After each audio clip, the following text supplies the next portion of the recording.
Üdvözlöm Önöket videócsatornánkon. Engem Mark Scheiermannnak hívnak, és néhány hasznos ötletet szeretnék adni az MZ-WAN szabályozónk beépítésével és csatlakoztatásával kapcsolatban. Az MZ-WAN egy multizónás szabályozó, melynek segítségével lehetőség van akár 4 szellőztetési zónát kialakítani egy lakóegységen belül. Az alapkivitele képezi az első szellőztetési zónát, melyet úgynevezett klasztermodulokkal lehet bővíteni.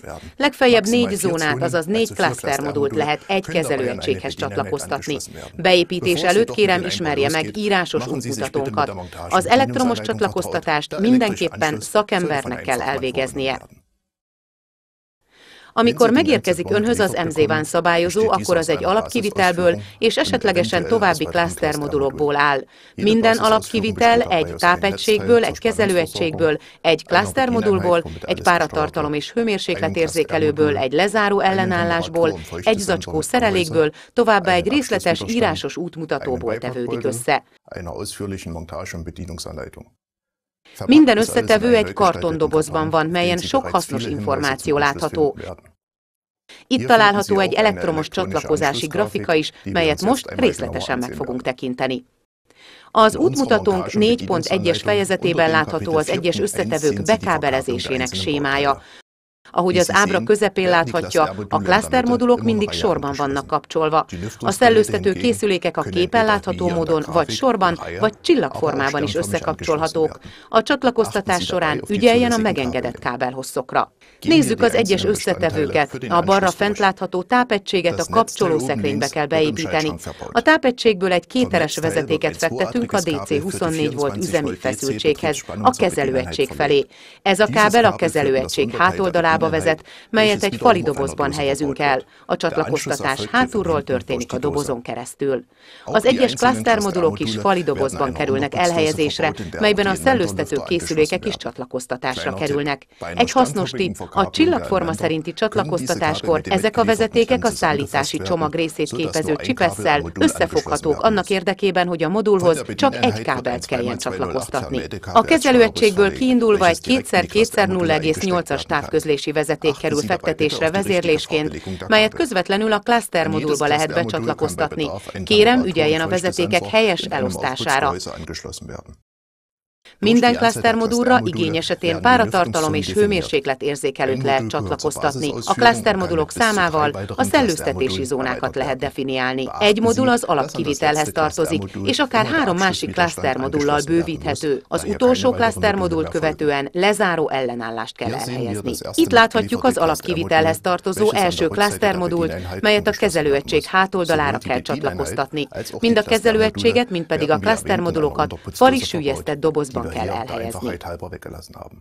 A klasztermodul kezelőegységhez történő helyes csatlakoztatása érdekében ügyeljen az útmutatóban leírtakra. Segítségként mindkét összetevőre felragasztottunk egy matricát a helyes csatlakozáshoz.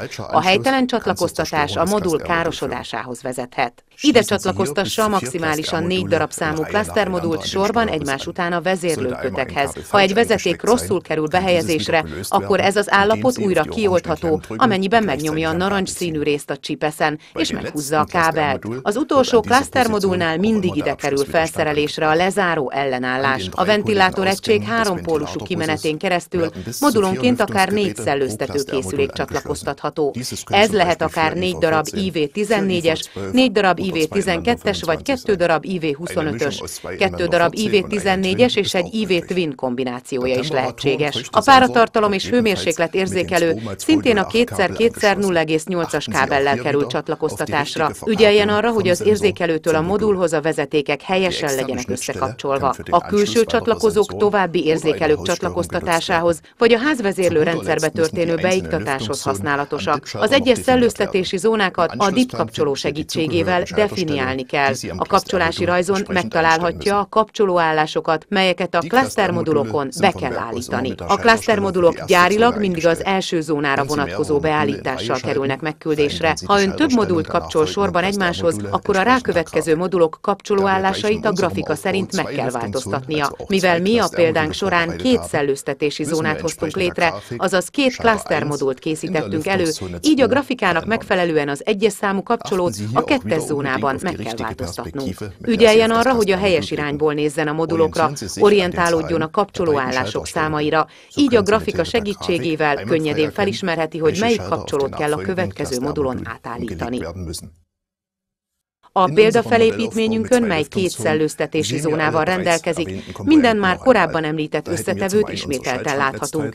Itt van például a kapcsolószekrényben elhelyezendő tápegységünk, a kezelőegységünk, az első klasztermodulunk az első szellőztetési zónánkhoz, ami jelen esetben 2 ventilátorral van szerelve. Itt találhatjuk a vezérlőkötegünket, egy lezáró ellenállást, a ventilátorkötegünket, a megváltoztatott DIP kapcsolóbeállításunkat a második szellőztető zónában, és egy páratartalom és hőmérsékletérzékelőt. Ha minden vezeték helyesen van csatlakoztatva, akkor meg lehet kezdeni a szabályozó üzembe helyezését. Elsőként egy úgynevezett FREM-teszt következik. Ez azt mutatja meg önnek, hogy hány szellőztetési zóna, azaz klasztermodul lett helyesen csatlakoztatva. Maximálisan 4 számot mutat, a legfeljebb 4 szellőztetési zónára vonatkozóan.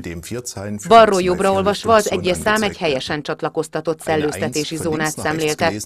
A mi esetünkben 2 darab egyes szám kerül kijelzésre, mivel 2 darab klasztermodult csatlakoztattunk. Ha ez a számsor egy nullával kezdődik, akkor hiba van a vezetékelésben, vagy a DIP kapcsoló beállításában, melyet feszültségmentes állapotban lehet megvizsgálni és megváltoztatni. A helyes vezetékelést jelzi, hogy a csatlakoztatott szellőztetési zónákat jelző egyes számok elől helyezkednek el. A bal és jobboldali navigációs nyíl egyidejű megnyomásával ez a teszt megismételhető.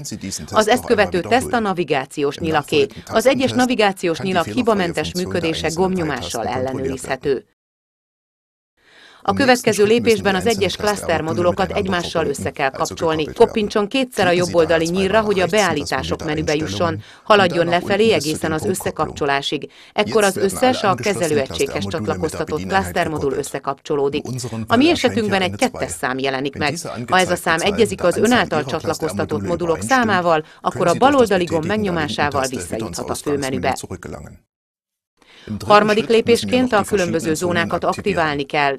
Minden egyes zónát egyesével kell aktiválni. Ennek eléréséhez koppintson újra 2-szer jobbra, hogy a beállításokhoz jusson, majd egyet lefelé, hogy a heti időzítőhöz érjen. Itt aktiválja a klasztermodulokat, és a baloldali nyíl megnyomásával jusson vissza újra a főmenübe. Ha csatlakoztatott egy vagy több páratartalom és hőmérsékletérzékelőt, akkor ezeket is aktiválni kell. Koppintson jobbra 2-szer, hogy a beállítások menübe érjen. Ezt követően menjen le a lista legaljára az érzékelő aktiválása ponthoz, hogy a páratartalom és hőmérséklet érzékelőt be vagy kikapcsolja. Az útmutatóban az üzembe helyezés összes szükséges lépését megtalálja a 7. fejezetben. Remélem, hogy tetszett önöknek az MZVAN szabályozónkról szóló videónk, sok fontos információt talál honlapunkon a szellőztetés témakörében, és termékeinkről a www.inventor.hu webcímen. Sok sikert kívánok az MZVAN csatlakoztatásához. Búcsúzik önöktől Mark Scheierman.